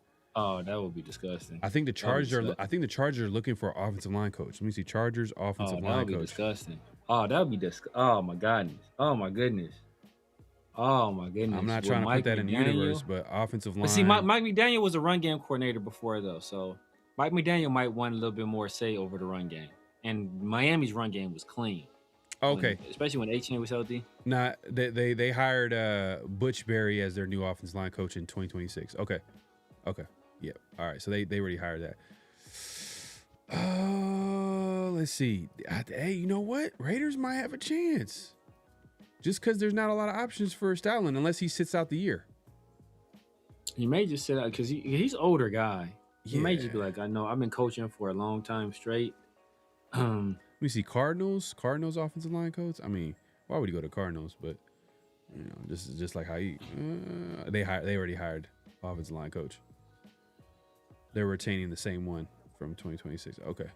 All right. Boom. They're retaining the same one. Yeah, Cardinals. I mean, I thought they was gonna hire Wink, which was dope. Mm-hmm. But they end up keeping their same. They end up doing the same thing. Whatchamacallit did. They kept the same guy. They had Wink. They brought Wink in for an interview, and they kept the same defensive coordinator they had under Gannon. Yeah. It's kind of disgusting. Coaches vacancy. Let's see. Hey man. Thank God. I mean, AI right now is killing the game. So let's see if it's going. How many?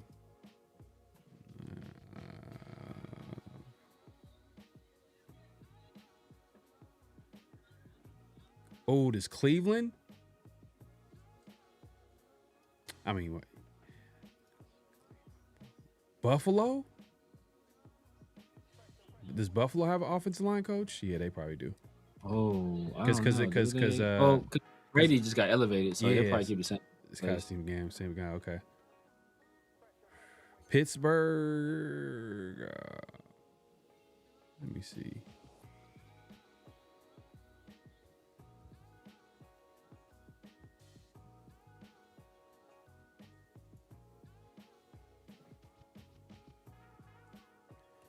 Yeah, I'm trying to see, like,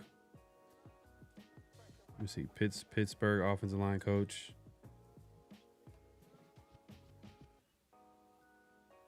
Yeah, I think the Raiders could have a shot if they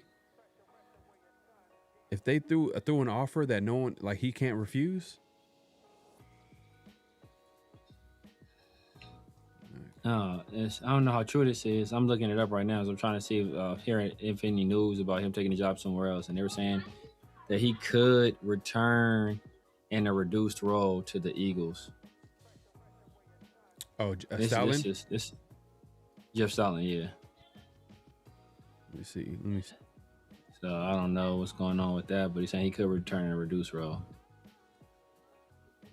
He's basically just still be the offensive line coach, but not be the run game coordinator is what they're saying. They did struggle to run the ball last year, but they had injuries though too. So Stalin had touch push architect announces end of his 13-year run. Says he won't return next season. Damn. Yeah, that would be a home run, but there's no, like, we're not hearing nothing right now from that. So we're not gonna act like that's gonna happen. Seahawks could block Benton. Yeah, I feel like it's a lateral move. So I don't know if he. Yeah, it is a lateral move.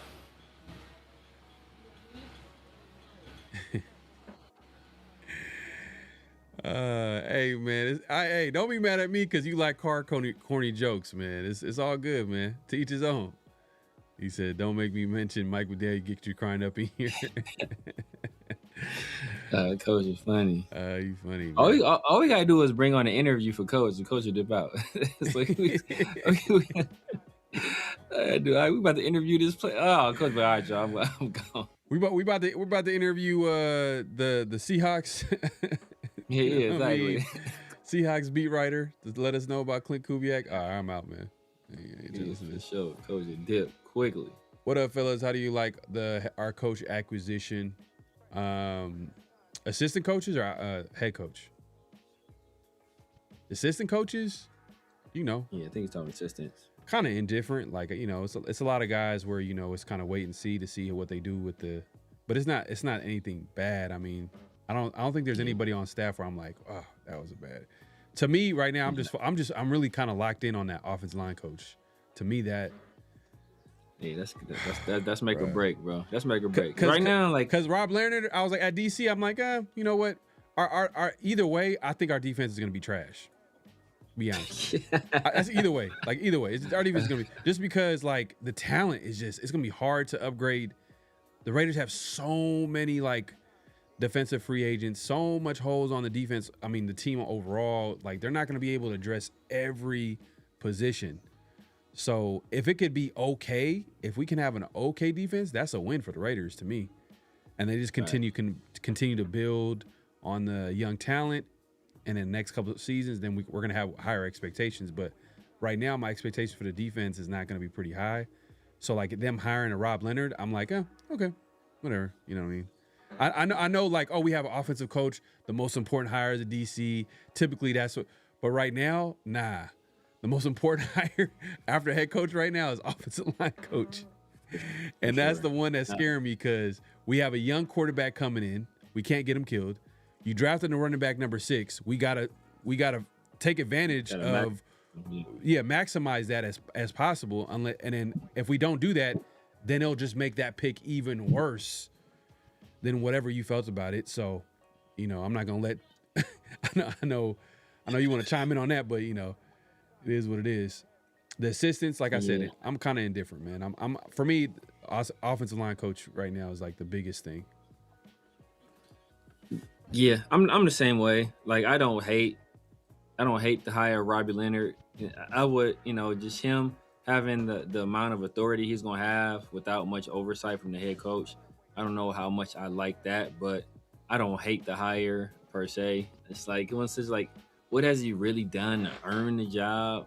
I don't know. But let's wait and see. He's a guy that's respected. I think he got some. I want to say he got some interviews somewhere else, I believe. And then if it was a circumstance where they elevated Patrick Graham to head coach, I expected Rob Leonard to be the defensive coordinator just because how long they've worked together. So, the prospect of him being the defensive coordinator here kind of loomed large, in multiple scenarios. So I was comfortable with it. Like I said, it wasn't like a guy I was going to be super over the moon for being our defense coordinator, but it is what it is. Janoko, that was expected. But as I said, the offensive side of the ball, I'm not as worried about outside offensive line coach. If we don't get a good offensive line coach, bro, that's going to make me look at this team completely different. It's going to make me look at this entire coaching staff completely different. Man, that's yeah, I'm not going to lie. It's going to lower a lot of it's going to really lower the expectation of this team. And it's going to probably make me look at would it make you look at Kubiak kind of like sideways a little bit? Or you'll give him I'll give him more grace just because it's like, but damn, the Raiders cannot miss.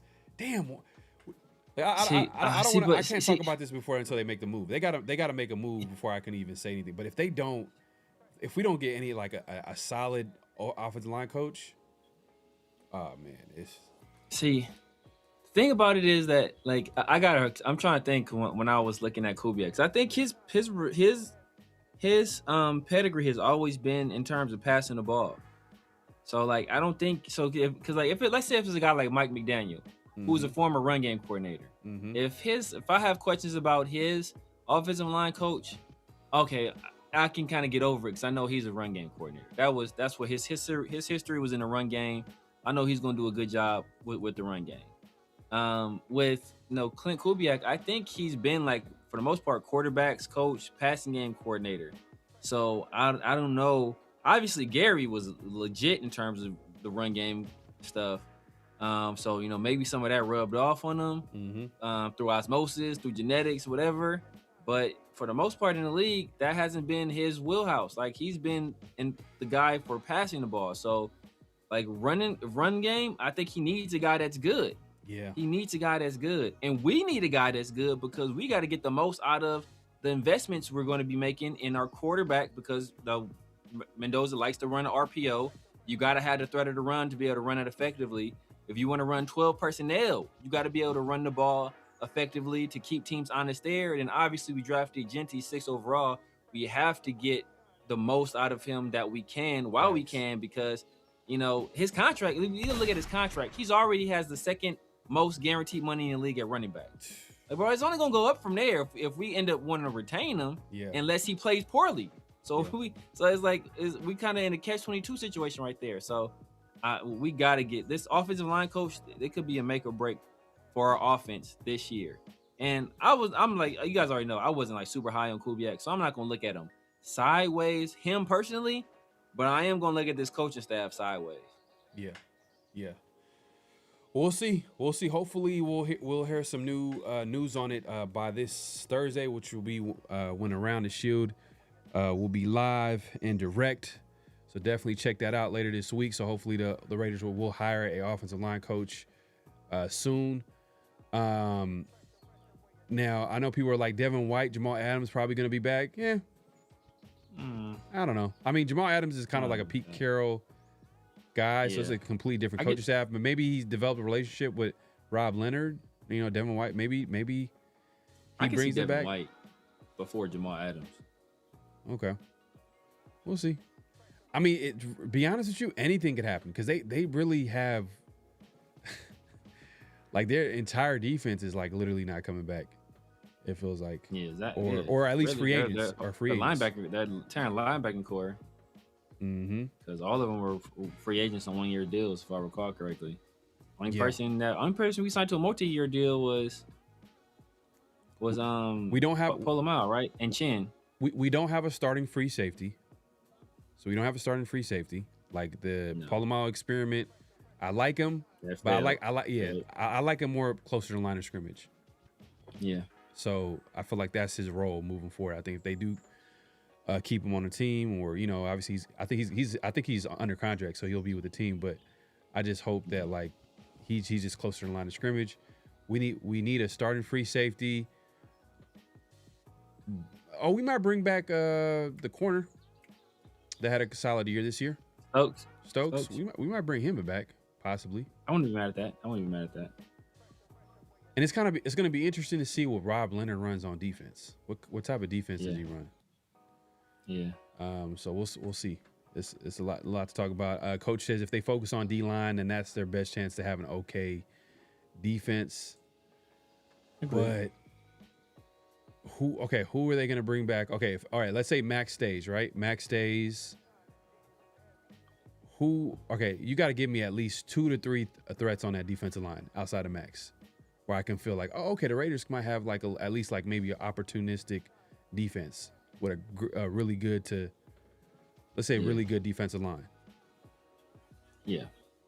They got to bring people in. They're gonna have to sign people. Yeah. Or they're gonna have to draft. Yeah, that's so at least. Outside of Max, who are the next 2 3 guys where we could be like, oh yeah, this guy, he can get after the quarterback. Right now. Oh, they really don't got nobody. I mean, Adam Butler. I think Adam Butler on the interior is good at getting after the quarterback, but that's about it, really. It's like Max and Adam Butler. We didn't see what we wanted to see out of Kuntz. Maybe if we bring Kuntz back on a veteran minimum, he'll have that year away from that injury. Maybe we'll kind of see some growth there. Maybe he takes another bet on himself, takes a 1-year deal. Hey, you know what? Kuntz could possibly be back. I can see that because Rob Leonard. If Leonard is like a big Kuntz guy and he believes that he could be on his way back up from that injury, then maybe Kuntz comes back. But even then, it's like kind of like, all right, like you said, it has to be like a vet minimum. Like it has to be like a cheap contract. It can't be anything that breaks the bank. Not no 20 mil. I think that's what he got, right? Or was it 12 mil? Nah. That was what was projected by Spotrac. It would end up being like 12 or 12 or 14, something like that. Okay. So yeah, it was 12. Yeah, not no 12 mil. It would have to be like maybe 3. Yeah, it had to be a veteran minimum. But the thing is, though, he might be able to get more than that elsewhere, though. Somebody else might say, look, we'd rather him take a chance on what he did, that other season before the injury, and now he's a year removed from it. Okay. I don't think they'll give him crazy money, but I think like we're giving them like 3 or 4. I think a team might be okay. We'll give you 5, 6. Yeah. So yeah, like two. So you just named. Okay, you said Adam Butler, and then maybe you're hoping maybe the rookies, maybe the 2nd-year guys take a leap, but that's like Jonah too. I like Jonah. I like what I saw from Jonah too. Jonah, but okay, as a pass rusher only. Okay. And then Tonka showed up a little bit as a pass rusher. Pegues not really flash as a pass rusher, but I think he's solid in the run game. Thomas Booker gives you nothing as a pass rusher. Tyree offers you nothing anywhere. Okay. So if you're talking about the existing players on a team, that you're kind of betting on like some of the young guys like taking that next step. Yeah, if you're talking about the existing player, but I'm not going to take that bet. Yeah. I'm going to invest in. I'm going to make a bet. Like I said, the places I'm investing the most money is, I think you got to invest a nice little amount of money in Stokes. You know, I think you want to bring him back to kind of build off what he did last year. And then it's all offensive, defensive line. Other than that, offensive, defensive line. Facts. Like not even wide receiver. This is such a deep wide receiver draft. You might just have to just draft a young guy. You might have to go second round, third round, draft some guys. Okay. And we just saw it's no guys really out there free agents that I'm going to like, because it's so much scarcity via free agency, and it's going to drive the price of guys up. So Alec Pierce is going to be getting way more than he should be because there's like not a lot of guys out there. Yeah. I just seen like a mock draft, and I seen like Boston being a guy like that drops. So I was just like, ooh, man, hopefully hopefully it keeps happening. And then like the Raiders, find a way to either trade up or even, man, I wish they had like the number 1 pick in the second round. It'd be it was be best case scenario, but they're going to be like picking fourth. But they had to win a game right at the end of the year. Disgusting, but it is what it is. But hey, we're not done yet, man. Make sure to clock in, hit that like button, hit that subscribe button, hit that notification bell. What's real, what's not? This is where we say a statement. Y'all react to it and let us know if it's real or it's not. Severe, what we got? Yes, sir. Yes, sir. So, I'm gonna go with this one. I don't know. I had two. You know what? I want to see what people feel about this one. I want to see what people feel about this one because we kind of talked about the other one a little bit already. We haven't hit on this though. The decision to promote Rob Leonard to defensive coordinator was made exclusively by Clint Kubiak with no pressure from the front office or ownership. So the decision to hire Rob Leonard as defensive coordinator was made exclusively by Clint Kubiak with no pressure from the front office or from ownership. To hire Rob Leonard? Hire Rob Leonard. And the statement is that he made the hire with no pressure. No pressure. It wasn't I think it's real. I think that's real. I would say it's real. Just because who are his options? Like, I mean, you could probably point to maybe somebody on the Seattle staff, but I think it's late in the process, not a lot of options, and I think there's a few guys on staff that like, all right, he's gonna keep on just because like he doesn't really have like a lot of options to build out his staff like that. If it was like a beginning of the process where they hired him early, then maybe he could have got a head start on like filling out his staff. But I think Rob Leonard. See, it's not like Rob Leonard is not one of those guys like, what are you thinking? Like, he's been a guy that's been talked about for a while. Like, hey man, he might be a guy that could be a future DC one day. So he's kind of developed himself to this point. So I'm not like mad at Leonard. So I don't think there has been any pressure, but I'm gonna say it's real. Say not real. Are you saying, oh, it's real? Yeah. Yeah, I'm gonna say it's not real, bro. It's not real. I can see there is the Joe Woods connection there, so I can see maybe there being some familiarity with them. But other than that, like, they have absolutely no links at all. And he's bringing the guy in, or he's promoting a guy that, he's already said that, like, I don't think he really would have had a chance to watch any of Rob Leonard's tape, because he hasn't even watched any of the tape on, like any of the players on the team. So I doubt if he's watched, what Rob Leonard was doing with the defense, because I think they asked him about Ashton Genty, and he said, well, I loved what he did at Boise State. I haven't watched him with the Raiders. Well, goddamn, this is going to be one of your best offensive players. You ain't watched this dude yet at all? So I doubt if he watched any of the defensive tape to see what the defensive guys are. So I think right now that, and we interviewed some guys from Seattle. Obviously, those guys decided to stay there. I think this was, a spy tech, Tom Brady. I don't want to say pressure campaign, but I think this hire was influenced by them. I think it was influenced by them, and it could be because there weren't many options, and they convinced him that keeping Rob Leonard was the best option for him. Maybe that was it, but I don't think Clint Kubiak came to the conclusion all on his lonesome that Rob Leonard should get a promotion to defensive coordinator. And like I said, there are plenty of guys in Seattle, plenty of guys that he's coached with elsewhere. He's coached plenty of destinations.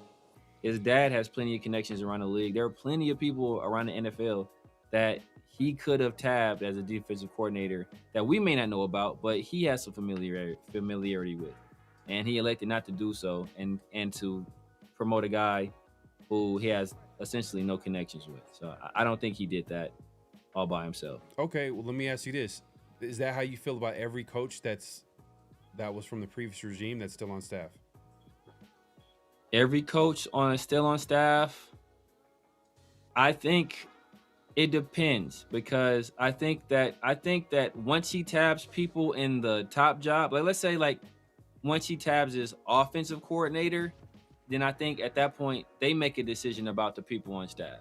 Same thing with the defensive coordinator. Now that he has Robbie Leonard tabbed as defensive coordinator, I think they make a decision based on the staff, based on their collaboration there. So I don't feel that is the same way with the other position coaches and stuff like that. Which I don't think only people that are still here is AJ Neibel and Deuce Gruden, which they ain't going nowhere. I don't know how the hell these motherfuckers still around. They ain't going nowhere. Luke Steckel, we just talked about the tight ends coach, right? He's still on staff. Yeah, we talked Luke Steckel's still on staff for now. But now because look, we hired Janoko yesterday, I believe, right? Or the day before, or on Sunday. We hired Janoko or was it Sunday? Sunday or Saturday? Saturday or Sunday. Mm-hmm. So we hired him then. We just fired Dylan McCullough this morning. So Luke Steckel, I wouldn't. You ain't safe yet, brother. I wouldn't breathe that sigh of relief just yet, because your time could be coming. Now that the offensive coordinator is in place, I think they're going to work together to see who should be kept on staff and who shouldn't be. Yeah. That's valid. Maybe they possibly could have, recommended Leonard or what you think about Leonard, but at the end of the day, I think Spytech made it clear by saying that I think it's important for the new coach to pick his own staff. But can they possibly been like, hey, look, here's some options? Yeah. And Clint Kubiak could have interviewed him, and maybe that interview went well, and was like, hey, look, this is a guy that I can possibly. But it can go either way. It can go either way, in my opinion. But I think know why I say this also. Because they asked Clint Kubiak at one point, right? How are you preparing for your interview for head coaches, for your head coaching interviews? He said, I don't prepare. I'm not preparing at all. It's that's what Clint Kubiak said? That's what Clint Kubiak said. He said, I don't prepare. I let what I do on the field, that be and so he was either lying because he thought that was a good thing to say, because at the time they were still in the playoffs and stuff like that. So man, he was either lying because he thought that was the right answer, or the answer that played the best in terms of optics, or he just really ain't preparing. And if he really wasn't preparing, he's lying. He has no idea who's good, who's not. Yeah, no, he's familiar. And you would think, look, he's a guy that's offensive coordinator, so he's studying all these other defenses around the NFL. So he should have great insight in terms of, oh, damn, this guy, this secondary is a young secondary. Oh, man, he's getting a lot out of these dudes. Oh, this linebacker core, they're kind of banged up. But, man, he's really got these dudes playing. Or, man, these safeties, oh, man, I like what they're doing with these safeties. Oh, these corner, this defensive line is, oh, man, they're getting after it. Mm-hmm. Who's the coach there? He will be the guy that have intimate knowledge of all of that stuff, because he's doing all the game playing on the offense. So you would think he would be the guy that would be able to identify a guy defensively. And I know there is no way in the world he looked at the Raiders defensive line and was like, damn, these these guys is killing. Like, no way in the world you looked at the Raiders line. No, and said that. I think he's familiar with the Raiders team. I think he was lying. I think that was his way of saying like, hey, look, I'm literally kind of showing him like this is what I bring to the table. But I think when he was getting interviewed, I'm sure he looked at the Raiders roster. I think he looked at the players. I remember he made a comment about this during the pressure, and he was talking about I forgot the players on the team, and he just mentioned Cole Miller, but he's like, I know that he was out for the season. Like, for him to say that was like, that's like big news. I mean, everybody knows that though. Not really. We're just familiar with the team. We follow the team, but like he's locked in as a coach for the Seahawks. So I'm sure, and that's not even a team that he plays week in week out. You see what I'm saying? So, but look, but like I don't follow the 49ers, and I know that Juwan Jennings was banged up for a lot of the year, and I know that Juwan Jennings was going to hold out because he wanted a contract, and that they reworked his contract to give him more guarantee. Like, I don't follow it, but that's like news. Like, that was like Colton Miller going out was fairly big news because he's a plus tackle in the league. So sure. Like, what told me he didn't watch the team at all. Look, Pete, this. They asked him about Ashton Jeanty, and it's like, what do you think about Ashton Jeanty? He's like, oh, well, so I know he's a good running back at Boise State. It's like, they did a really good job there. Like, I really didn't watch him this year. Like, motherfucker, what? Like, you didn't watch Ashton Jeanty? Yeah. This is after he was hired. This is during his presser. He hadn't watched Ashton Jeanty yet. Yeah. So if you ain't watched Ashton Jeanty, bro, it's kind of like, who the hell are you watching? That's true. But I made that point for him to know that about Clint Miller. He's like, he's fully locked in as a coach. I think that he's locked in as a coach and what's going on with the team. Like, so he's not going to be paying attention to the things that we're going to be paying attention to on a normal basis of what's going on around the NFL. Like, for him, like, he's probably going to be aware of like, maybe at some point, but like for the most part, he's going to be locked in on coaching the offensive side of football for the Seahawks. But, you know, like I said, it can go either way. I ain't mad at it, but hey, man, we appreciate everybody coming through. Make sure to clock in at this point, clock out, hit that like button, hit that subscribe, and hit that notification bell. Kind of a throwback show. You know what I mean? I don't know if we want to call it a throwback show, but that's to tell you how long the shows are going to be moving forward. But but he's watching from he was watching from Henderson. No, he was watching Travion. Oh my God! Man, that was one of them for sure. Hey, man, we'll be back later this week, man, around the Shield. Make sure check us out. If you haven't already, make sure to subscribe, hit that notification bell, all that good stuff. We're going live on both our channels. Give us a follow. Give us follows everywhere. I mean, Severe, let the people know what they can find you, what to look forward to, all that good stuff. Man, you guys know what it is, man. The Severe Raider here on YouTube, Snapchat, TikTok, X, IG. Everywhere the Severe Raider. Holla at your boy, man. On Tuesdays and Thursdays, the 50-50 show, and Around the Shield with my dog, PharoahNFL. And Sundays and Wednesdays, I'm in the Raider War Room with Chris from Protect the Shield and 805 Raider, man. So make sure y'all tap in with those as well. Make sure y'all like the video, man. Just double tap the screen. It's that easy. Make sure y'all like the video. If you're watching this later, please hype the video and leave a comment in the comment section, man. We love to interact with the fans. And if anybody is going to be in Pittsburgh for the NFL draft, I will be there. I'll probably be out there the 22nd, to be honest with you. Because I'll probably try and land a day early to just get my bearings, get used to the time zone difference. So I'll probably be out there a day earlier, man. So tap in with your boy, man. Hit me on social media. I'll be out and about, man. Look for the motherfucker that's yelling at everybody. Yeah, there you go, man. There you go. Yeah, definitely follow me all over social media, PharoahNFL, Around the Shield as well on X and on IG. Give us a follow there, or give me a follow there. And then, yeah, man, hey, we'll be back at it later this week, man, Around the Shield. Continue the conversation, and I'm hoping that we're going to get the phone lines going this Thursday Around the Shield. So make sure to tune in. If you guys want to call in and chop it up and have that Raider conversation and talk about what's going on with the team and how you guys feel about the offseason so far. And, hey, free agency is around the corner. You know, it's not a lot. Hey, to be honest with you, it's not a lot of it's not the best free agency class, but there's still guys to be had. There's still some players that the Raiders can easily target, especially offensive line. You know, so we'll get into that conversation, man. We appreciate everybody pulling up. Hey, Severe, any last thoughts before we head out? Nah, man, we gonna see. We'll see what we do, man. Like I said, I'm kind of mid right now on this coaching staff. You know, I don't hate it, I don't love it, but if we nail this offensive line coach, hey man, I'll be a very, very happy Raider fan. Yeah. But if we don't, y'all gonna see. I'm gonna bust out the red hat, bro. I'm gonna bust out the red. Hey, you know what? I just forgot about that. You haven't brought out the red hat in a minute. You haven't brought that was used to be the red hat. That used to be your signature. That used to be the signature. Yeah, I ain't brought out the red hat in a minute. I'm probably go back. I mean, I'll probably go back to it. To be honest with you, I'll go back to it. We'll see. Especially the one that was clean was the one with the you know how like the logo of the Raiders with the red cap. That with was the red clean, on it. bro. Yeah. They should actually see if the Raiders are smart or any hat company or whatever was good smart. They would actually make a version of that, like in different colors. That'd be clean. Oh, for sure. Ooh, that'd be clean. But what they do is they'll make the entire logo one color, but they won't. Exactly. That's what made it different. That one, I think it was the only thing that was red was like the cap. I think. Yeah. The helmet. You know what I'm talking about? Yeah. I know what you're talking about. Yeah. Yeah. That's like one of those. Damn, I forgot the Windows Pro. It was like a Pro one. Yeah.